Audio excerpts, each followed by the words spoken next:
इस सीरीज का नाम है मेरियान 2019। शुरू में हम मेन कैरेक्टर एमा को देखते हैं, जो एक मशहूर राइटर थी। वो एक विच यानी चुड़ैल जिसका नाम मेरियान था, उसके बारे में कहानियां लिखा करती थी। उसकी ऐसी कहानियों को लोग काफी पसंद भी किया करते थे और इसी वजह से एमा इतनी मशहूर थी। ये काम वो काफी सालों से करती आ रही थी, मगर अब वो मेरियान के बारे में कहानियां लिखना बंद कर देती है, क्योंकि अब उसे ऐसे लगने लगा था कि मुझे ऐसी ड्रावनी कहानियों की जगह कुछ अच्छा लिखना चाहिए। उसने अपनी किताब में सिर्फ यही लिखा था कि एक लड़की के सपनों में मेरियान विच आकर उसे तंग करती है, और उसकी ये कहानी बेहद ही मशहूर हो गई थी। इस किताब ने बहुत पैसे कमाए थे, लेकिन अक्सर एमा अपनी पुरानी जिंदगी के बारे में सोचकर बहुत ज्यादा परेशान हो जाती है, जिसके बाद वो बहुत सारी शराब पी लिया करती है। उसके साथ काम करने वाली लड़की, जो उसकी काफी अच्छी दोस्त भी थी, एमा का बहुत ख्याल रखती है। अब यहाँ हमें एक और बात पता चलती है कि एमा के सपने में खुद मेरियान आया करती थी, जो उसको काफी डरा देती थी। अब रोज रोज अपने फैंस, चाहने वाले लोगों से मिलना, उनकी किताब पर साइन करना, ये एक राइटर के लिए आम बात होती है। इसी तरह एक दिन एमा जब ये सब कर रही थी, तभी उसके पास एक लड़की आती है जो उसकी बहुत बड़ी फैन थी। कहती है कि मेरियान इस दुनिया में आ गई है, उसने मेरी मॉम को अपने कंट्रोल में किया हुआ है, जिससे एमा अब तुम्हारी और तुम्हारे चाहने वालों की जिंदगी को खतरा है। अगर तुमने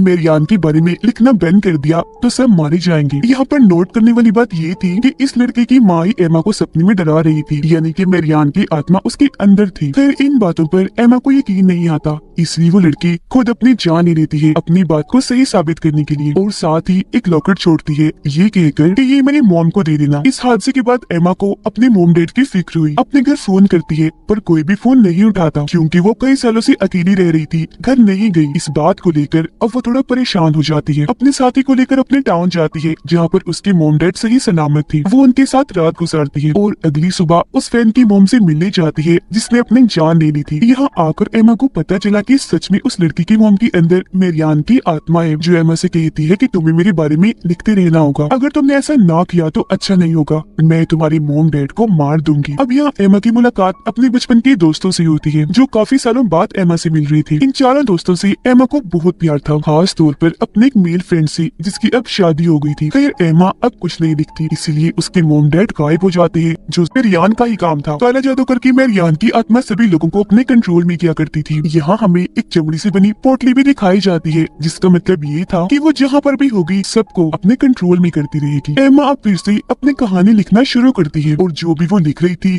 सब कुछ सच होता जा रहा था। जिसके फौरन बाद एमा की मोम खुद ब खुद घर वापिस आ गई, पर उनकी हालत बहुत खराब थी, क्योंकि अभी भी वो मेरियान के कब्जे में ही थी और एमा को बुरा भला बोलने लगती है। लेकिन यहाँ उसके डैड अभी भी गायब थे, क्योंकि मेरियान चाहती थी कि एमा अभी भी उसके बारे में लिखती रही। यहाँ पर अब उसकी मदद एक इंस्पेक्टर करता है, जो काले जादू के बारे में बहुत अच्छे से जानता था और एमा का बहुत अच्छा दोस्त भी था। लेकिन यहाँ पर अजीब बात ये थी कि मेरियान दिन में भी लोगों के दिमाग को अपने कब्जे में कर सकती थी और जो चाहे वो नजारा दिखा सकती थी। अब एमा के इस टाउन में आते ही हम समझ पाते हैं कि आखिर हुआ क्या था, मेरियान भी कौन थी और बार बार एमा के सपनों में क्यों आती थी। तो मेरियान 1587 में ट्यूसडे के दिन पैदा हुई थी, और जब वो 7 साल की हुई तो उसका घर जलकर राख हो गया, जहाँ से सिर्फ मेरियान और उसकी बिल्ली ही बाहर आई। फिर मेरियान को उसकी बहन ने पाल पोस कर बड़ा किया, मगर वो जगह भी जल्दी खत्म हो गई। यहाँ पर अजीब बात ये थी कि सब मारे गए, सिर्फ मेरियान और उसकी बिल्ली ही बच गई। फिर 17 साल की उम्र में उसकी शादी हुई, उसका एक बच्चा भी हुआ, पर जब वो 3 साल का हुआ तो मेरियान ने खुद ही उस बच्चे को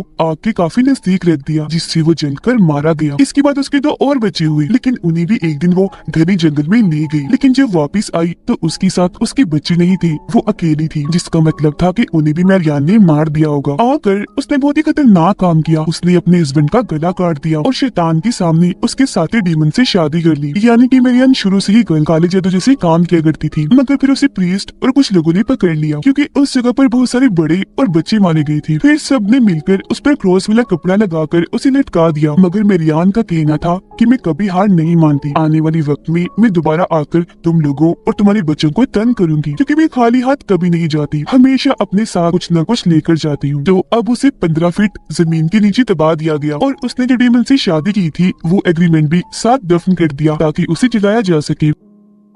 प्रीस्ट उसे जलाने में नाकाम रही तो ऐसे उसे दफन कर दिया गया। यानी कि मेरियान को ठीक तरह से कभी खत्म ही नहीं किया गया था। उसकी कब्र बिल्कुल एमा के घर के सामने थी, इसीलिए बचपन में एक बार एमा उसके पास गई जहाँ छोटा सा सुराग था। उसने जब सुराग के अंदर देखा तो एक अजीब सी आवाज सुनाई दी कि मेरियान उसके जरिए दुनिया में आना चाहती है। यानी कि मेरियान ने एमा को ही चुना था कि वो ही इसे इस दुनिया में दोबारा लाएगी। तो तब से एमा को मेरियान की डरावने सपने आने लगे। बचपन से वो मेरियान को अपने सपनों में देख रही थी। तो जब थोड़ी बड़ी हुई तो इस सब के बारे में उसने अपने दोस्तों को बताया। वो सभी मिलकर रात के वक्त मेरियान की आत्मा को बुलाने का जादू करते हैं, जिसमें वो कामयाब रही। पर मेरियान की आत्मा एमा के अंदर आकर सबको डरा देती है, जिससे यहाँ पर उसकी एक दोस्त तो बहुत ज्यादा डर गई और एमा से बात करना भी बंद कर देती है। अब जब मेरियान की आत्मा उसके अंदर आई तो उसने एमा के दोस्तों को ये कहा कि तुम सब जिनसे प्यार करती हो उन सबको मुझसे खतरा है। जिसके बाद जो दोस्त एमा से बात नहीं कर रही थी, एमा उससे बात करने के लिए उसकी छोटी बहन के पास स्कूल में जाती है ताकि उसके जरिए वो बात कर सके। जहाँ पर उस बीच मेरियान ने आकर उसकी दोस्त की बहन को मार दिया और ये सब कुछ एमा अपनी आंखों से देख चुकी थी। पर इस बारे में एमा ने किसी को कुछ भी नहीं बताया क्योंकि वो इस हादसे की वजह से बहुत डर गई थी। एमा अब चर्च में जाकर फादर से मिलती है। फादर उसे बताती है कि मेरियान की आत्मा तुम्हारे साथ जुड़ चुकी है और वो इतनी आसानी से तुम्हारा पीछा नहीं छोड़ेगी। अगर तुम सबकी भलाई चाहती हो तो ये टाउन छोड़कर चली जाओ। अब एमा जानबूझकर अपने टाउन में बुरे बुरे काम करने लग गई, जिस वजह से उसके मॉम डैड ने उसे बाहर भेज दिया और फिर वो एक मशहूर राइटर बनी। और यही वजह थी कि वो अपने इस पास्ट की वजह से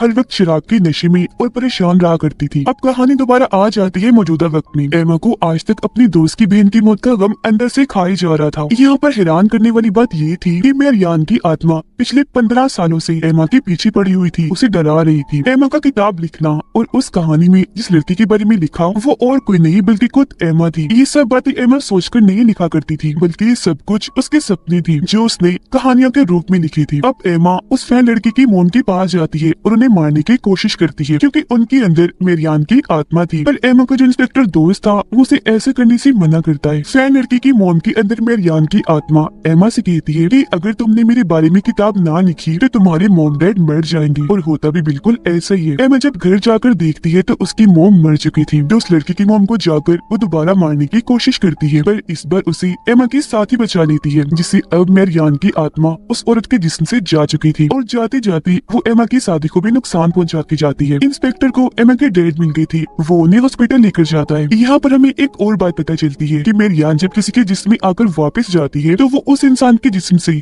कोई न कोई चीज लेकर जाती है। जैसे कि उस औरत के जिस्म से निकलने से पहले वो उसकी आंखें ले गई और उसको अंधा कर दिया। एमा अब उस औरत से दोबारा मिलती है जो नॉर्मल हो गई थी। कहती है कि तुम्हें उसके बारे में लिखते रहना होगा, अगर तुमने लिखना छोड़ दिया तो वो सबको मार देगी या फिर मेरी तरह सबको नुकसान पहुंचाएगी। ये सब कुछ सुनकर एमा काफी परेशान हो गई। उधर इंस्पेक्टर ने इस केस की अच्छे से जांच की। वो एमा से मिलकर उसे बताता है कि जो कहानियां तुमने अपनी किताब में लिखी है ऐसा कहीं न कहीं जरूर हुआ है। जैसे एक बालू ने पूरी बेसबॉल टीम को मार दिया। वहाँ पर सबका ये कहना था कि हमने बालू को बोलते हुए सुना, जिसका मतलब था कि ये सारी कहानियां मेरियान ही एमा से लिखवा रही थी, जिससे ये सब असल दुनिया में सच हुआ करता था। ऐसा इसलिए होता था कि जो भी मेरियान के बारे में पढ़ता था वो उसके बारे में ही सपने देखता था। उसके बारे में जो जितने ज्यादा सपने देखेगा मेरियान उतनी ही ताकतवर होगी और बाकी जो लोग मारे जाते थे उनसे तो इसी ताकतें मिलती ही थी। और इस तरह से मेरियान ने एमा से खुद को जोड़ लिया था। यहाँ पर एमा का इंस्पेक्टर दोस्त ये प्लान करता है कि हम सब मिलकर मेरियान विच को उसके असल नाम मेरियान से बुलाएंगे, जिससे उसे आना ही होगा क्योंकि विच अपने असली नाम को झुठला नहीं सकती। पर मेरियान ने इस बीच एमा के 2 दोस्तों के बच्चे चुरा लिए थे ताकि वो एमा को ब्लैकमेल कर सके। उसके सभी दोस्त वापस उसी लाइट हाउस में जाते हैं जहाँ पर 15 साल पहले इन्होंने मेरियान को बुलाया था जादू करके। अब इससे पहले वो इसे दोबारा बुलाते वो एमा की साथी के अंदर आ गई जो हॉस्पिटल में थी, जिसको वहाँ पर एमा के डैड ने भी देख लिया था। वो नर्स को मारने ही वाली थी पर तभी वो दोस्त मेरियान को बुला लेती है और वो एमा के साथी को छोड़कर चली जाती है।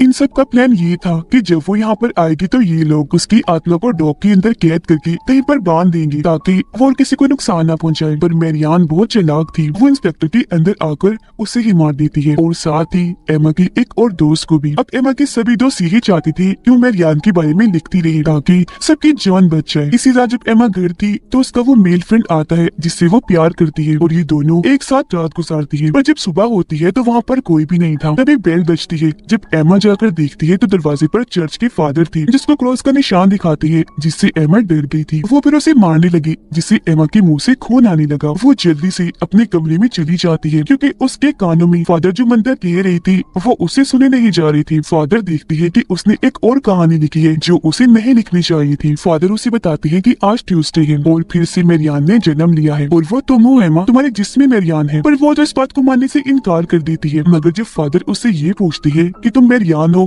तो वो हाँ बोल देती है। एमा के अंदर आई मेरियान की आत्मा फादर को भी नुकसान पहुंचाती है, फादर की एक पांव पर गोली मारकर। पूरी कहानी में हमें यही दिखाया गया है कि जिसके भी जिस्म में मेरियान होगी वो इस बात को नहीं जुटला सकता कि वो मेरियान नहीं है। एमा को खुद भी ये बात पता चल गई थी कि उसके अंदर मेरियान की आत्मा आ चुकी है, जो अब उसे अपने साथ हेल जहन्नुम में जाना चाहती थी। वो एमा को अपनी कब्र की तरफ ले जाती है। उसको मेरियान की लाश मिलती है जो अब तक बिल्कुल सही सलामत थी। वो एमा को कहती है चलो मेरे साथ मेरी दुनिया में। उधर असल दुनिया में एमा की तो समझ गई थी कि वो खतरे में है। वो एमा के घर जाकर उसके गले में अपना एक ताकतवर लॉकेट पहना देती है जो उसकी जान बचा सके, क्योंकि एमा का जिस्म इस दुनिया में था, सिर्फ उसकी आत्मा मेरियान के साथ हेल में जा रही थी। जिससे होता ये है कि हेल में एमा उसके साथ जाने से मना कर देती है। मतलब एमा अब अपने होश में आ गई थी। एमा खुद को मारना चाहती थी ताकि उसके साथ साथ मेरियान भी खत्म हो जाए, पर मेरियान उसे रोक रही थी। उधर फादर भी मेरियान की कब्र के पास पहुंचकर आग लगाना चाहती थी ताकि वो एमा को बचा सके। उधर अब मेरियान की दुनिया हेल में